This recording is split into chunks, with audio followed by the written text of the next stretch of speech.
Se o seu bebê está com as pontas dos dedos ou com os lábios roxos, se ele transpira muito e se cansa quando mama, se ele está sempre irritado e não ganha peso, procure rapidamente um pediatra.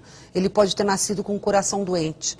Às vezes, os sintomas aparecem quando a criança já é um pouco maior, como dificuldade de acompanhar o ritmo dos amigos em atividades físicas, e quando brinca muito ela fica pálida e com os lábios roxos, apresenta pouco crescimento, tem infecções respiratórias frequentes e o coração está sempre acelerado. Cardiopatia congênita, esse é o tema do Saúde e Vida de hoje. Participam do programa a deputada Heroilma Soares do PTB, doutor Edmar Atic, que é cardiologista pediátrico, Patrícia Drummond, vice-presidente da Associação Pequenos Corações, e Verônica Ferreira de Oliveira, mãe de uma criança que nasceu com cardiopatia congênita. Obrigada a todos por estarem aqui para discutir um assunto que é muito importante, muito dolorido, muito difícil, mas que dependendo da agilidade com que for tratado, tem solução. Obrigada, deputada Heroilma, que é autora do Dia de Conscientização da Cardiopatia Congênita no estado de São Paulo, que é no dia 12 de junho. Obrigada, deputada. Eu que agradeço, Isabel. A gente vê a importância, tinha conhecimento, através desse projeto que a gente tem que fazer uma pesquisa, eu vi a importância, não só existiu o Dia da Cardiopatia Congênita, que é dia 12 de junho, e sim, acho que todos os dias, a conscientização da população, porque infelizmente as mães não têm essa informação. Hoje estamos aqui com um médico, estamos com a vice-presidente, uma mãe, que com certeza conhece melhor do que eu, mas eu acho que é importante estarmos aqui e para a gente discutir, para ter mais divulgação, para que essas mães sofram menos, porque eu nunca tive um filho, sou mãe de 3 filhos, como sempre eu digo aqui, vó de 7º neto, mas eu me coloco no lugar de uma mãe, imagino o sofrimento quando o diagnóstico é tardio, que não existe mais a possibilidade de salvar a vida dessa criança. Então, acho que é importante fazer essa discussão. É bom estar sempre atento, por isso um dia de conscientização, porque parece assim, um dia de conscientização não serve para nada. Serve sim, é um dia que a imprensa vai prestar atenção, vai divulgar, a televisão, doutor Edmar, vai divulgar para todo mundo, os jornais vão publicar sobre o assunto, e isso ganha uma proporção importante. Como é importante também o teste do coraçãozinho, hoje feito nos hospitais, mas que é uma vitória recente também, Claro. Obrigada pela participação. Ora, muito obrigado, eu agradeço muito, é uma satisfação muito grande conversar sobre um tema de suma importância, dada, em primeiro lugar, a incidência da cardiopatia congênita, que é muito alta, incide aproximadamente em cada 6 a 8 de cada 1000 crianças que nascem, tem cardiopatias congênitas, pela evolução e pela evolução diagnóstica e terapêutica que tem melhorado, e também pela repercussão hoje das técnicas terapêuticas que têm melhorado sensivelmente a evolução da cardiopatia congênita. Daí que a cardiopatia congênita hoje evolui até a idade adulta. E hoje se estima que daqui mais ou menos a 10 anos, nós vamos ter uma pessoa adulta com cardiopatia congênita de cada 150 pessoas normais. Quer dizer, pode demorar muito um diagnóstico? Pode demorar muito. Porque antes não havia o teste do coraçãozinho, Então, é uma especialidade que vai desde o feto até o adulto.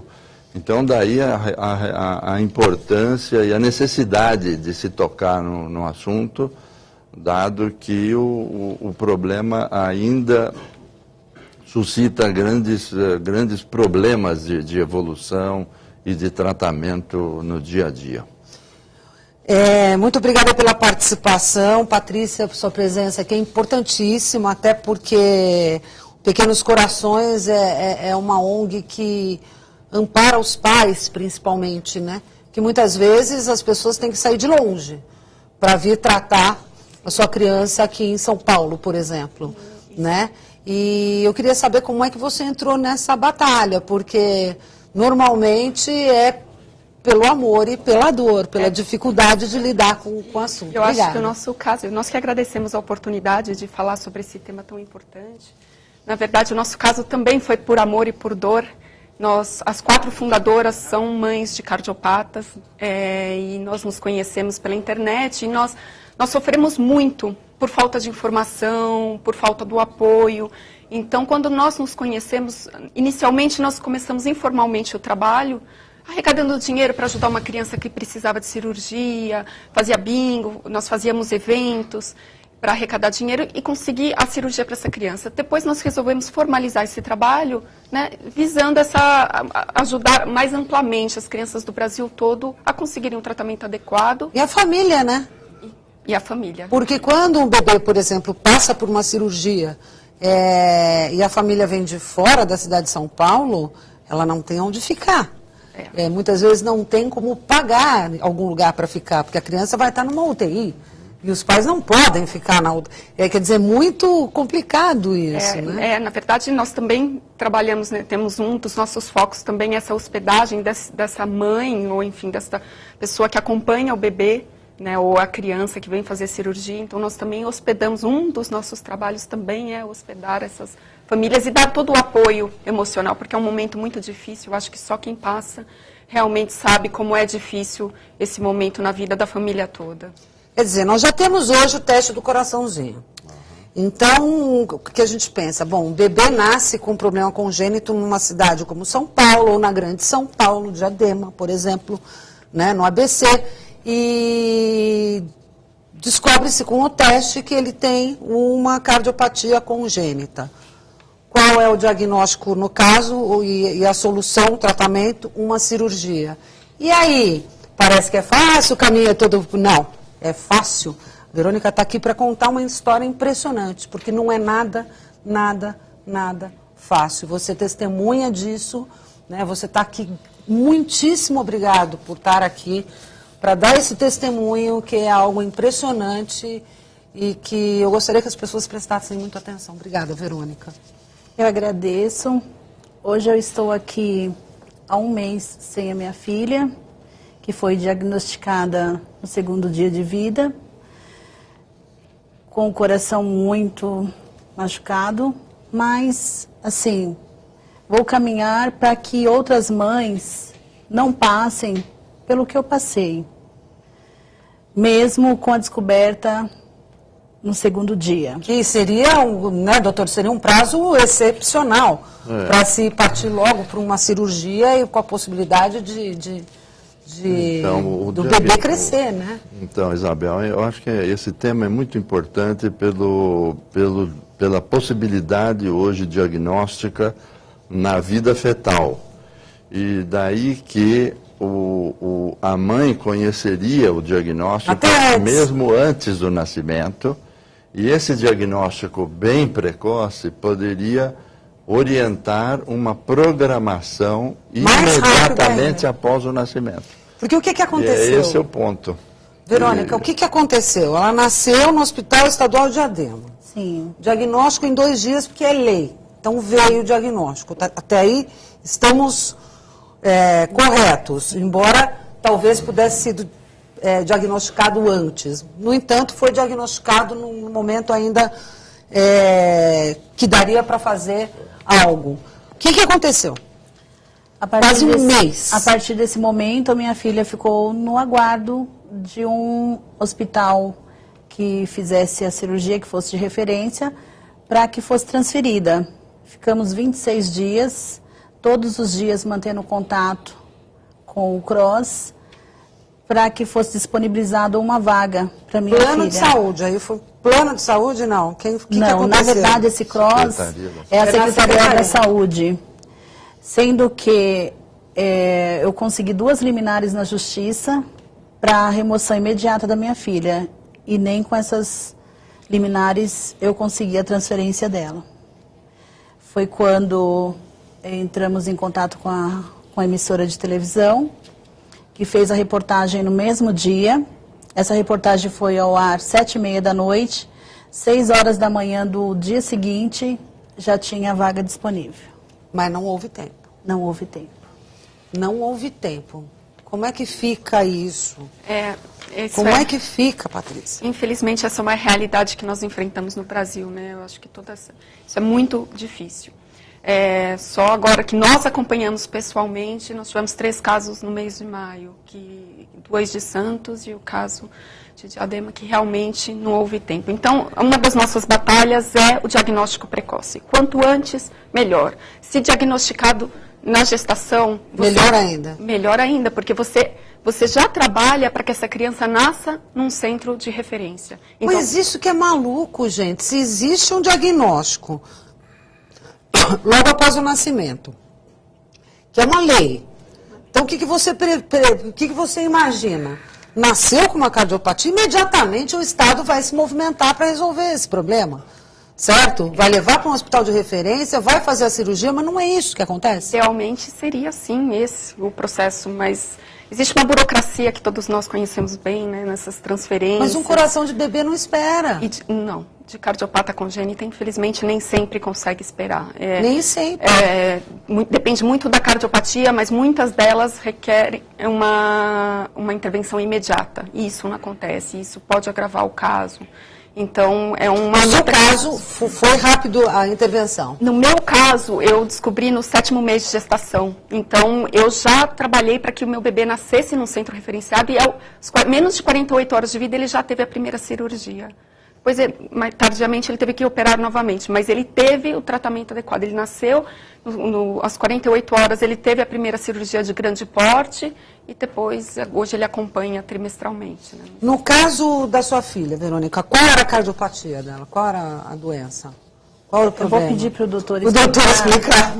Porque é muito... complicado, né? Então, a neném da Verônica nasceu com uma cardiopatia que não é incomum e que deve realmente ser avaliada e tratada logo que nasce, em vista da presença de uma hipóxia acentuada, de cianose importante, porque o fluxo pulmonar é muito diminuído na atresia da válvula tricúspide.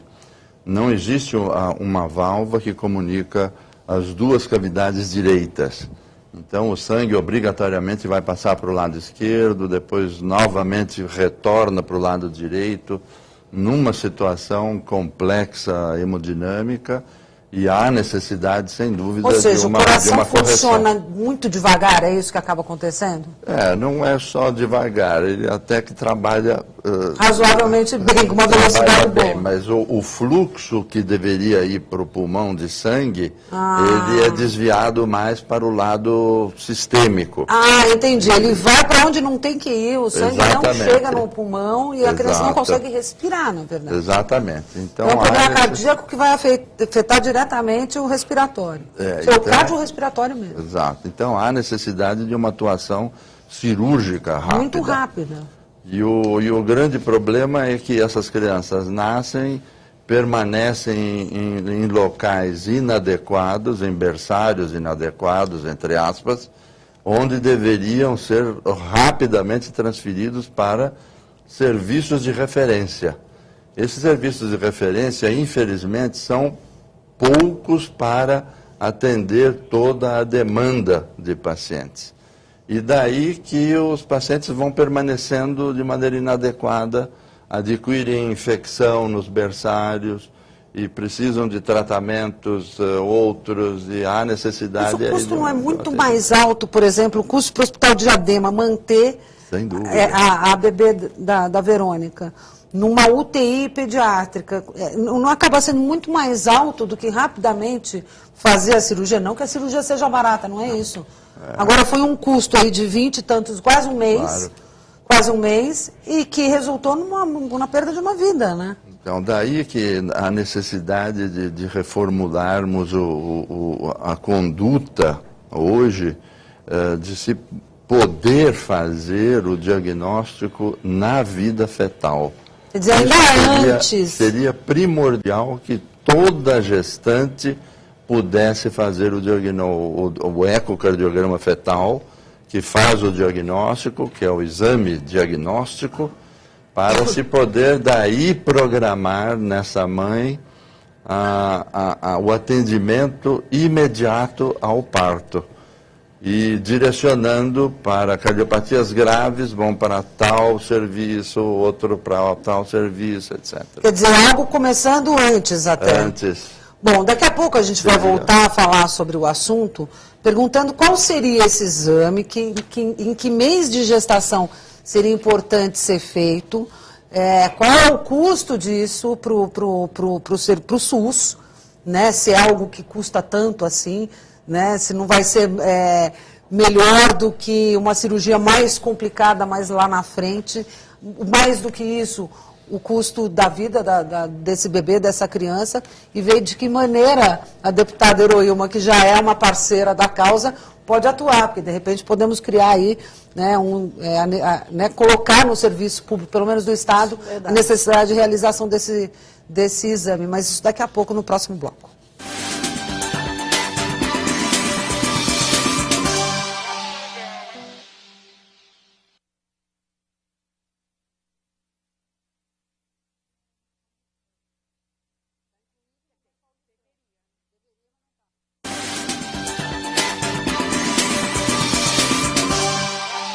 Saúde e Vida volta falando de cardiopatia congênita. E no bloco anterior eu deixei a seguinte questão no ar. É caro o ecocardiograma fetal durante a gestação? E por que não faz parte dos protocolos aí do Ministério da Saúde de pré-natal fazer um ecocardiograma fetal aí pelo 4º, 5º mês? É por aí mesmo, doutor? Obrigado. É por aí, Isabel, que se faz entre o 4º e 5º mês. E o custo, existem aparelhos espalhados por todos os serviços de cardiologia. O ecocardiograma hoje é um exame primordial para o diagnóstico. E existe, ele está espalhado. É imprescindível. Não faltam aparelhos. Não faltam aparelhos. E o problema é o que a Patrícia salientou, que existem poucos serviços que fazem, e a demanda de gestantes seria muito grande. Mas é tudo uma questão de programação pré-natal, no sentido de que todas as gestantes pudessem fazer o exame ecocardiograma fetal. Porque o ideal é fazer antes do parto. Então você pode descobrir isso a partir de 4 meses e meio, mais ou menos. Mais ou menos. Mas se fizer no 8º mês, também vai descobrir. Também. Claro que o tempo vai ser menor aí para correr atrás. Mas é importante que faça antes. Porque o teste do coraçãozinho, às vezes, pode ser tarde. Claro, não é isso, doutor? Sem dúvida. O diagnóstico pré-natal, antes do nascimento, sem dúvida, é muito mais adequado do ponto de vista de uma programação depois do parto. Quando o diagnóstico é mais tardio, a cirurgia vai sendo cada vez mais complexa, a recuperação cada vez mais complexa, e evidentemente isso vai custando cada vez mais? Sem dúvida. Quanto mais caractere adquirido com o tempo, pior é o prognóstico da cardiopatia. Porque vai causando danos, então, vai causando danos que depois fica difícil você... Sem dúvida. Por isso tratar. a necessidade de uma programação imediata ao nascimento. Deputada, uma das ideias da lei é exatamente chamar a atenção também do governo do Estado, das autoridades, que o assunto é importante e que se deve prestar atenção nisso, né? Tanto agora, há pouco tempo, a gente também, a lei foi aprovada, mas nós estamos aí numa preocupação, como agora recentemente a Verônica perdeu sua filha, esperando vagas, 20 e poucos dias esperando uma vaga. E tem uma lista aí no CROSS, a gente sabe, que é uma central de vagas, mas eu também estou entrando agora, a minha assessora acabou de protocolar que, para o governo do Estado, é evidente, que seja zero, a vaga zero para a questão da cardiopatia, porque essa demora, como o doutor acabou de falar, que acaba tendo consequência de perda de uma vida, Pois né? Porque a questão a gente sempre fica pensando, né? Claro, quem tem alguém precisando de uma cirurgia cardíaca, não está querendo saber se a cirurgia daquela criança ou daquela é mais importante, sabe, o tempo é menor.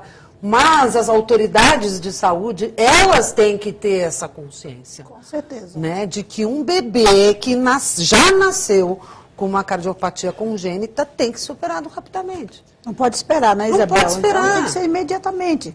A gente sabe das necessidades. A dor de uma mãe, né, quando a gente fala sempre isso, né, lógico, a dor de todas. Mas que tenha, como o doutor acabou de falar, né, existe vários tipos de cardiopatia, vários, maior ou mais complicado, menos complicado, que se faça também essa avaliação. Eu acredito que pode ser feito, né, doutor?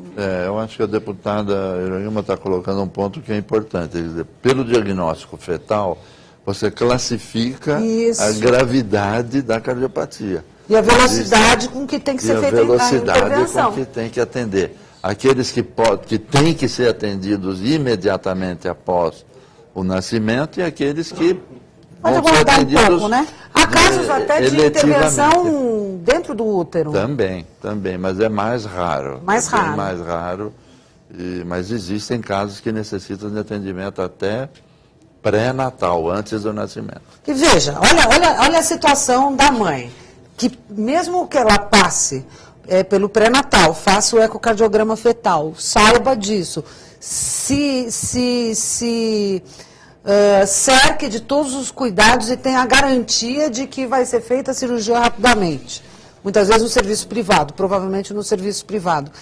A dor e a preocupação dessa mãe, você passou por isso, não é isso? Passou por essa experiência e sabe como é difícil, Patrícia. Eu acho... Porque você não sabe o que vai acontecer. Claro. É um bebê que vai ser operado. Na verdade, assim, o que nós queremos é darmos a chance do bebê lutar por sua vida. Então, você tem que oferecer todas as condições.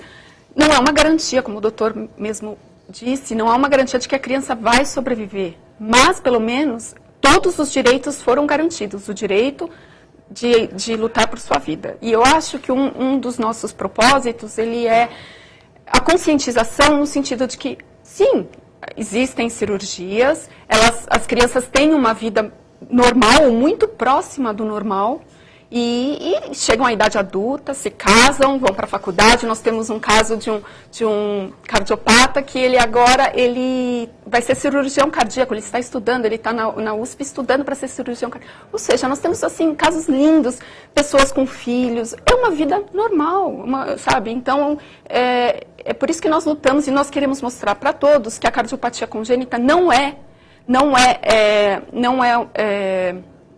ela é condizente com a vida, sim, uma vida normal, feliz, saudável, criança corre, brinca, pula, vai para a escola, se casa. Mas tem que ser rápido.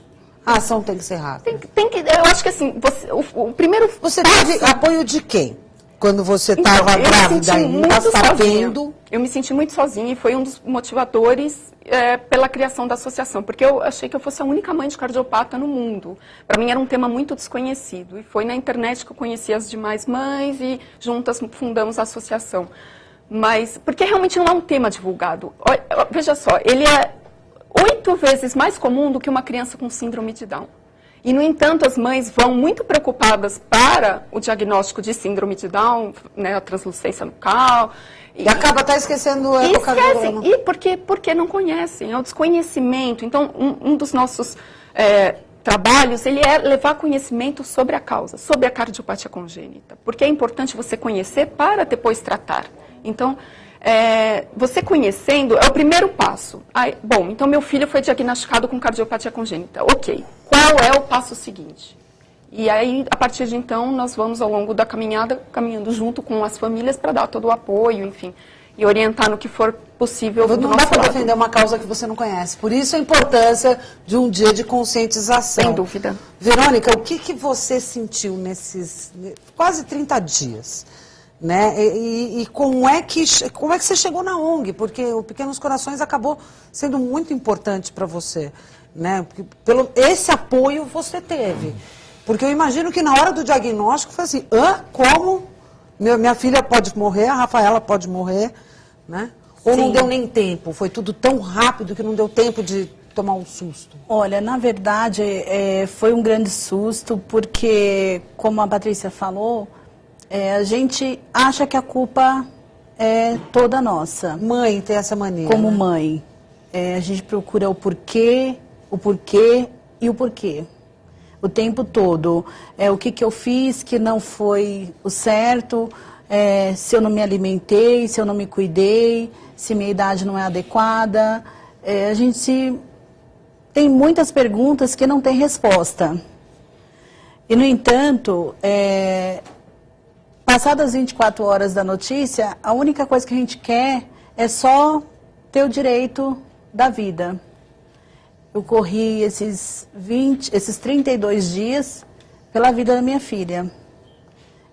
Procurando justiça, procurando... E sem saber direito o que estava acontecendo. Sem saber Porque direito. né? Porque, no entanto, o que foi me passado é que minha filha tinha um problema cardíaco que precisava da cirurgia, senão ela ia morrer. Eu ouvi dessa maneira dos médicos... Aí você olha e fala assim, então tá, opera. Aí fala assim, não é bem assim, você vai ter que esperar, vamos ver se achamos uma vaga, uma data, um horário, e você lá fala assim, ué, mas você não está me dizendo que tem que operar, então opera, mais ou menos isso? Isso. Vai. Quando eu fiquei sabendo da situação, antes do hospital me informar que não tinha condições de fazer a cirurgia, eu ainda... Mesmo com susto, ainda eu tinha uma paz, porque eu imaginava que pudesse ser feito alguma coisa pela minha filha. Que no passar dos dias, a única resposta que eu tinha, quando eu chegava dentro da UTI, é que não tinha vaga. Nós estamos aguardando vaga. Dentro do quadro de urgência da sua filha, ela está estável, mas que precisa de ser transferida imediatamente. Estamos aguardando vaga. Estamos aguardando vagas. E, no entanto, foi quando eu procurei o fórum, a Defensoria Pública, que conseguiu... Quem te falou isso? Quem virou para você e falou assim, Defensoria Pública, vai atrás dos seus direitos? Porque às vezes a gente nem pensa nisso. Não pensa.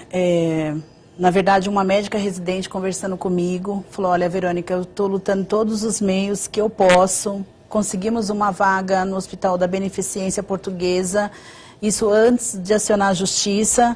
Porém, existe muita burocracia em tudo. Não consegui a transferência da minha filha por não fazer parte da mãe paulistana. Tinha tudo pronto, tinha o médico. Mas você fez o parto em Diadema, portanto você não mora na cidade de São Paulo. Não moro em São Paulo, então... Quer dizer que você poderia. é menos mãe, sua filha é menos... Tinha uma cardiopatia menos grave, porque não é da cidade de São Paulo, deputada. Não que pude, medo isso, que não medo pude, desse tipo de postura. Consegui essa transferência, estava tudo pronto, o cirurgião já estava aguardando tudo, e, no entanto, por não ter participação, não ser moradora de São Paulo, eu não poderia transferir a minha filha, tanto que a gente conseguiu documentos de familiar, que tivesse o endereço de São Paulo, para que conseguisse essa vaga. No entanto, foi negado pelo fator dela ser registrada em Diadema. Gente, mas ter nascido em Diadema. Absurdo, Doutor, absurdo, não dá, né? Vamos combinar, não dá? Um bebê com uma cardiopatia congênita, precisando ser operado, não tem nacionalidade, né? Vamos, né? Não é nem que... Ainda mais uma cidade vizinha. Como é que é isso? A coisa é a seguinte, Quer dizer que o bebê que nasce em São Paulo é melhor do que o bebê que nasce em Diadema? Os serviços, eles são escassos. E nós temos aqui muito poucos serviços para o contingente de habitantes. Nós temos aqui 20 milhões de habitantes, deputada. Quantos habitantes nós temos aqui na Grande São Paulo? Você imagina aí a quantidade de crianças que nascem com cardiopatia congênita. Esse é um problema. O outro problema é que nós temos poucos serviços que atendem devidamente a cardiopatia congênita. E seja público ou privado. Ou privado. Daí a necessidade de nós nos empenharmos em melhorar, em aumentar o número de serviços de cardiopatia congênita ou de berçários. Esse é um ponto. E nós temos debatido isso em congressos, etc., da necessidade de se desenvolver os serviços outros além da capital. Então, os serviços todos lá do interior deveriam estar mais adequados no atendimento à cardiopatia congênita e não estão. e nós temos tido vários diálogos, encontros de serviços de cardiopatias congênitas. Fizemos recentemente um encontro no congresso da SOCESP, que é a Sociedade de Cardiologia do Estado de São Paulo. Mas mesmo o Estado de São Paulo tem essa carência? Mesmo o Estado de São Paulo tem carência.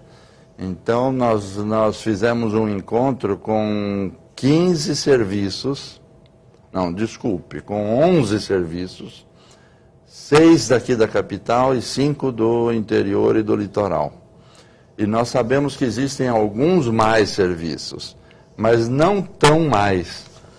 Então, eu acho que nós temos que desenvolver todos os serviços no sentido de poder atender melhor. Que o ideal seria que ela nem saísse de lá, né? Que a Rafaela pudesse ter sido operada na região do ABCD, não tivesse que vir para a capital, embora seja colado, né? É quase um bairro de São Paulo, especialmente de Diadema, é muito perto. Né, do ABCD, acho que é a mais próxima, inclusive. Sim. Seria o ideal, por exemplo, Santo André tem faculdade de medicina, deveria lá criar-se um serviço público, um serviço de atendimento à cardiopatia congênita. E todos os setores do Estado de São Paulo deveriam ser melhor monitorados nesse sentido. O problema está onde, será? Está no investimento das universidades, no investimento do governo do Estado, ou na falta de informação sobre o tamanho desse problema, doutor? Acho que é um conjunto, né, Isabel? É um conjunto que a gente vai destrinchar daqui a pouquinho, no próximo bloco.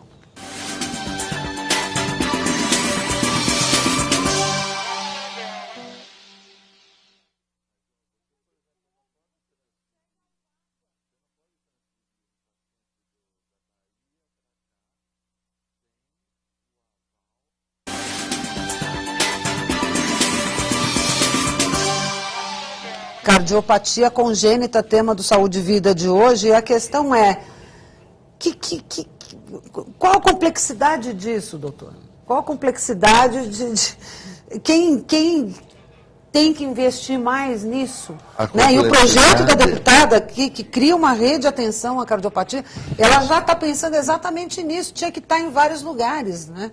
A quem compete isso? A complexidade realmente existe porque a cardiopatia é complicada, exige um atendimento altamente profissional, serviços altamente profissionais, altamente equipados, e esses serviços são poucos no estado de São Paulo. É porque você lida com corações minúsculos, né? Exato. Uma cirurgia cardíaca já é complicada, num bebê é mais complicado. E cardiopatias muito complicadas. E poucas... e aí vem a inclinação dos médicos para atender esses pacientes ou não. Tem médicos que preferem... A maioria prefere outras especialidades que demandam maior lucro financeiro. Quer dizer, a preocupação, então, tem que começar já no estímulo aos estudantes de medicina. Exatamente. Deputada, você quer fazer uma pergunta também, né, deputada? Uma das minhas preocupações, ou seja, por mais que seja defasado, que seja tão demorado uma vaga, existe, doutor, algum repasse do governo federal para auxiliar esses hospitais públicos do estado de São Paulo? Ou é só essa informação? Deputada, eu não conheço a fundo, né? A fundo a coisa, mas o governo federal, claro, intervém através das secretarias, através do Ministério da Saúde, que repassa o dinheiro para a Secretaria da Saúde, e a Secretaria da Saúde para os vários municípios. Mas né? São Paulo é um estado que recebe, aliás, a cidade de São Paulo recebe do Brasil inteiro. Né, recebe pacientes do Brasil inteiro, não recebe referências, né, como foi dito aqui, de hospitais com referência. No caso da filha da Verônica, a Rafaela, a falta de estrutura no hospital onde ela ganhou o bebê, doutor, o que precisa? Existe uma possibilidade de equipar um UTI, neonatal, não sei, não entendo muito, mas acredito que seja, com equipamento diferente para que se possa fazer uma cirurgia desse porte? Aí seria um centro cirúrgico aí seria com especialistas. Um serviço de cardiologia específico E aí realmente demanda uma especificação muito maior. Então, não é qualquer berçário que pode atender uma cardiopatia congênita. Pode atender do ponto de vista terapêutico, com os primeiros atendimentos.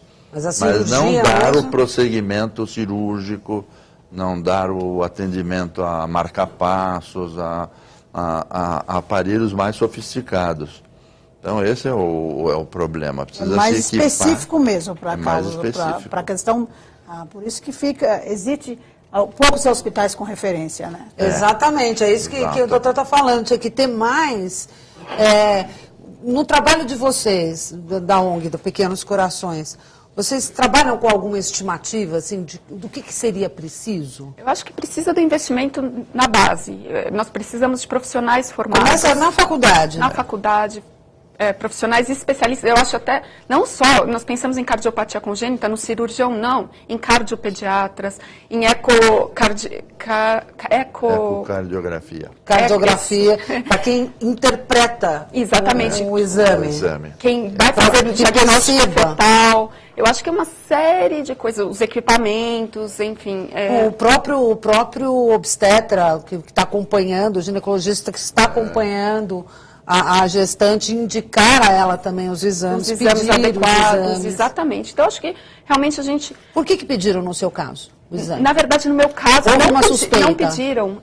Na verdade, eu fiz um morfológico de 7º mês de gestação e o médico, olha, eu acho que tem alguma coisa diferente no coração. Morfológico é aquele de 3 dimensões, né? Isso. Na verdade, você fez para ver ele inteiro. Aquele exame de rotina, né, que as gestantes fazem. Mas é porque a cardiopatia apareceu ali. Exatamente. O médico desconfiou. Porque eu tive a sorte da posição do bebê também. Do médico identificar, olha, eu acho que tem os vasos do seu filho saem paralelos. Eu acho que tem algum probleminha no coração. Porque dava para ver, poderia não dar. Exatamente. Foi muita sorte. E ele me encaminhou aí sim para um exame especializado, né, o ecocardiograma fetal, que foi aprofundado o diagnóstico, e aí foi a partir de então que eu iniciei o processo para que meu filho nascesse no centro referenciado. Isso é muita sorte, na verdade, que ela teve, né, doutor? Realmente, porque aí é o diagnóstico através de um ultrassonografista geral, não é o ultrassonografista cardíaco. Uhum. E ele desconfiou por esse aspecto aí, por um aspecto peculiar. Mas dependendo da posição que o bebê tivesse, não daria para ver. Também não dá para ver. É interessante isso. E acredito também que quando a mãe faz o pré-natal, não é todo hospital que ela é encaminhada, também tem estrutura para fazer isso. Muitas mães não têm, né, doutora? Os aparelhos até existem, né? Mas falta o médico pedir também. Pedir. Mas não é toda mãe, durante os 9 meses de gestação, que ela faz um tipo de exame desse. Então, se a criança estiver com problema, jamais vai ser descoberto, né? Porque, às vezes, são exames corriqueiros, né?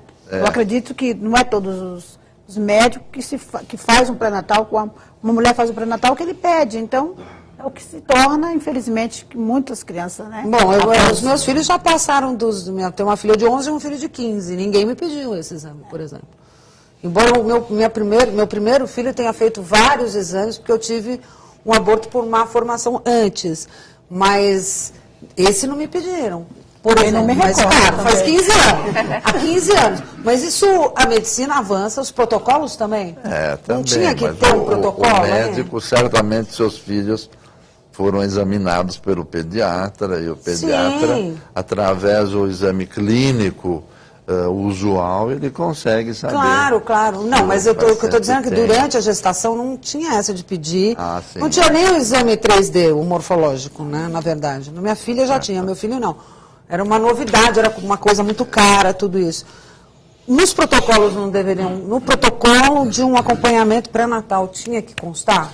Teria que constar. O Estado de São Paulo teria condições, o Estado de São Paulo teria condições de fornecer esse exame. Eu acho que esse ponto é sumamente importante para a criança que vai nascer com uma cardiopatia congênita. É ter um diagnóstico fetal da sua cardiopatia. Você acredita que o Estado de São Paulo teria condições de fazer isso? Tem condição, plenamente. Se toda a gestante fosse examinada por um ecocardiografista fetal. Aí se conseguiria programar ou planejar melhor essa Exato. questão da cirurgia. Exatamente. Aí, deputado, essa ideia é interessante, de colocar aí, pelo menos para o Estado de São Paulo, a exigência de que a gestante possa fazer esse exame. E o único diagnóstico que se pode, evidente, depende, como o senhor falou, após 4 meses de gestação ou 5 ou 4,5, é o único exame que pode ser o diagnóstico, só esse.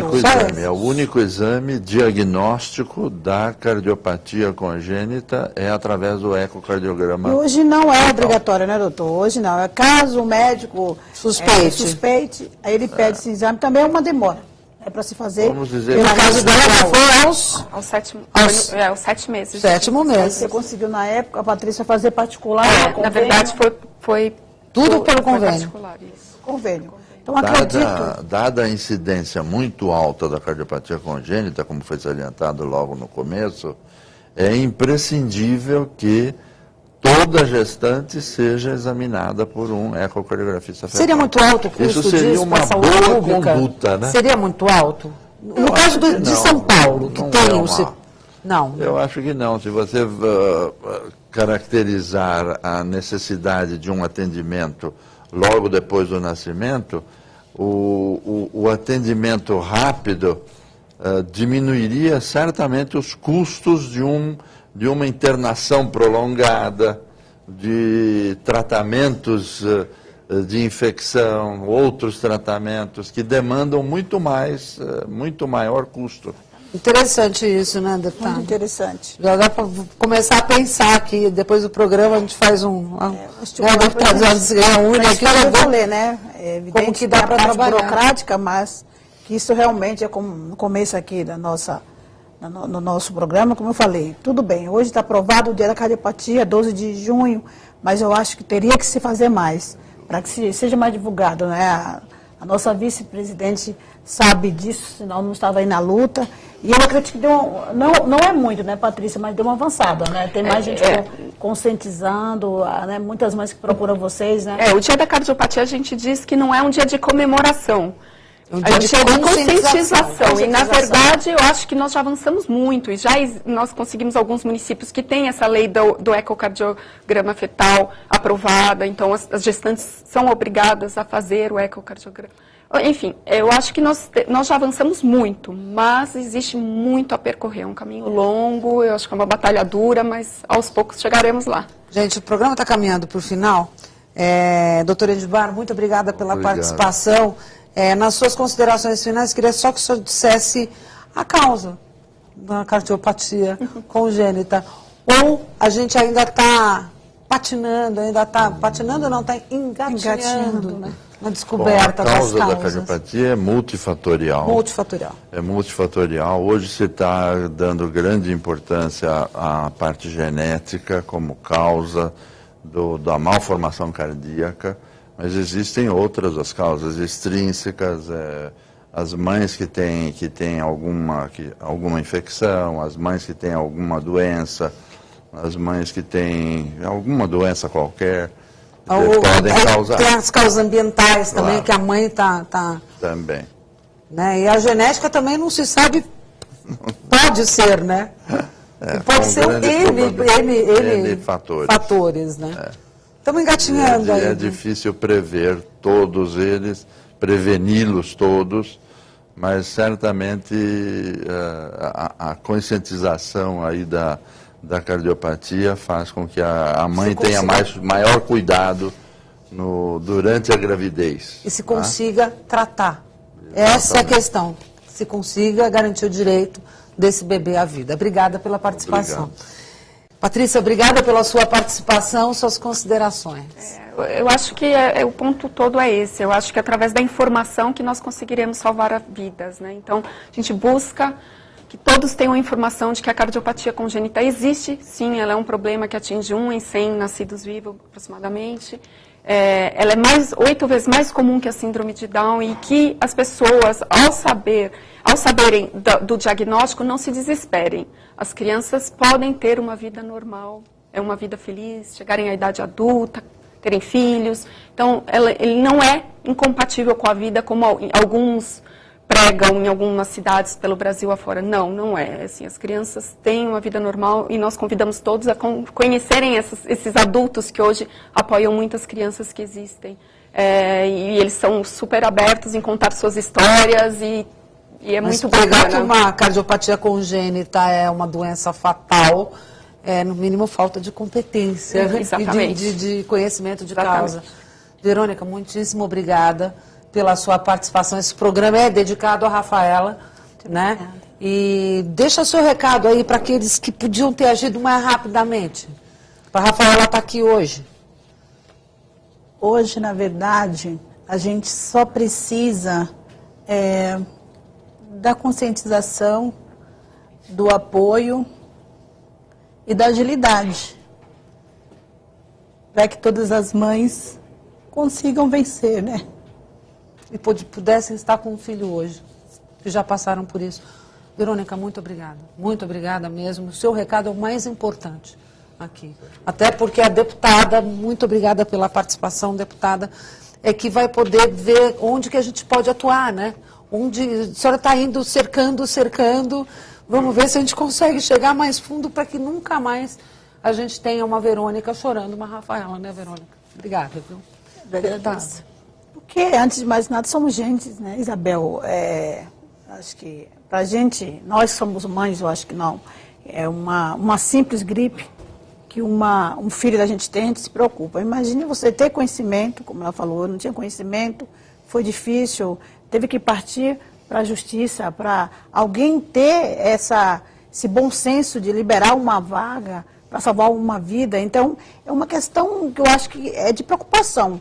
Eu acho que promover essas reflexões, eu acho que, sei lá, fazer uma coisa na paz, eu acho que não adianta sair também quebrando aí tudo, né, como é feito em algumas reivindicações, eu não compartilho com isso, mas eu acho que tem que ter, sei lá, eu falo sempre que a união faz a força. Eu acho que tem que ter consciência de responsabilidade, não vamos colocar culpa em alguém, porque eu acho que todos temos que fazer fazer a parte de cidadão. Eu acho, como não sou médica, acho que é o doutor, ela que participa tanto tempo, uma mãe que perdeu o filho, hoje sou deputado, um projeto que foi aprovado, mas eu acho que tem que ter essa junção, tem que todo mundo participar para que realmente a informação chegue ao conhecimento. Se a gente pudesse chegar a 100% seria uma maravilha, mas que tenhamos um bom senso, eu acho que a responsabilidade de poder fazer mais, como assim, surgiu várias ideias aqui, eu acho que me compete eu poder fazer, Patrícia. A gente está aqui, eu acho que para realmente fazer o papel, né, de deputado, legislar, fiscalizar, mas antes de mais nada somos seres humanos. Então, eu acho que isso é importante. Nós temos aí um momento do dia 12, que vamos fazer algumas palestras, estamos... Todo dia 12 isso acontece, de junho, né? De junho, então eu acho que tem que ter esse engajamento, tem que ter todo mundo junto para que realmente não vejamos mais uma mãe chorando a perda de um filho e que façamos alguma coisa, né? Ó, e lembre-se, dia 12 de junho, todo ano, se você puser essas duas fitinhas, azul e vermelha, ela significa o dia da conscientização. Então, é por isso que estamos todos com essas fitinhas azuis e vermelhas aqui do lado esquerdo. Aqui hoje a Rafaela está aqui e ela que está aqui direcionando esse nosso programa. Obrigada a todos, obrigada a você que está em casa, que acompanhou o Saúde e Vida de hoje, que fica por aqui. Nós temos um encontro no próximo programa. Até lá.